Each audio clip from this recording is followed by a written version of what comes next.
মায়ের পদপ্রান্তে দ্বিতীয় খণ্ড। সারদা দেবী আমাদের আধ্যাত্মিক জননী। সারা ওলি বুল।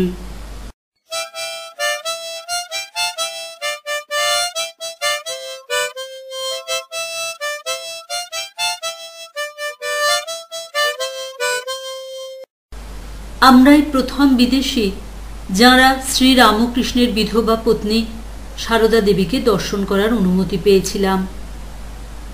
তিনি আমার মেয়েরা বলে আমাদের গ্রহণ করেছিলেন।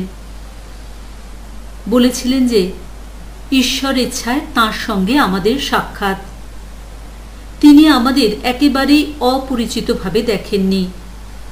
গুরুর কাছে আনুগত্য বলতে কি বোঝায় এ কথা যখন তাকে জিজ্ঞাসা করা হলো, তাঁর ক্ষেত্রে আবার নিজ স্বামী গুরু, তিনি জানালেন কাউকে গুরু নির্বাচন করলে আধ্যাত্মিক উন্নতির জন্য তাঁর সব কথা শুনতে বা মানতে হবে, কিন্তু ঐহিক বিষয়ে নিজের সদ্বুদ্ধি প্রণোদিত হয়ে কাজ করলেই সে কাজ যদি কোনো কোনো ক্ষেত্রে গুরুর অননুমোদিত হয় তবুও গুরুকে শ্রেষ্ঠ সেবা করা হবে। স্বামীর সঙ্গে বাল্যেই বিবাহ বন্ধনে আবদ্ধ হয়েছিলেন তিনি।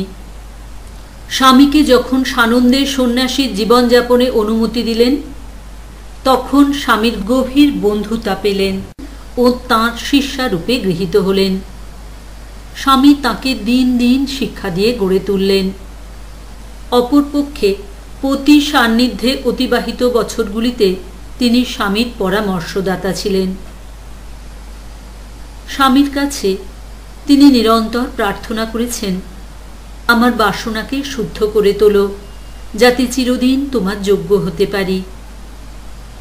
দারিদ্র্য ও ব্রহ্মচর্যের ব্রত তিনি নিয়েছেন, ত্যাগ করেছেন গর্ভধারিণী জননীর সাধারণ আনন্দ, কিন্তু হয়ে উঠেছেন বহু সন্তানের আধ্যাত্মিক জননী।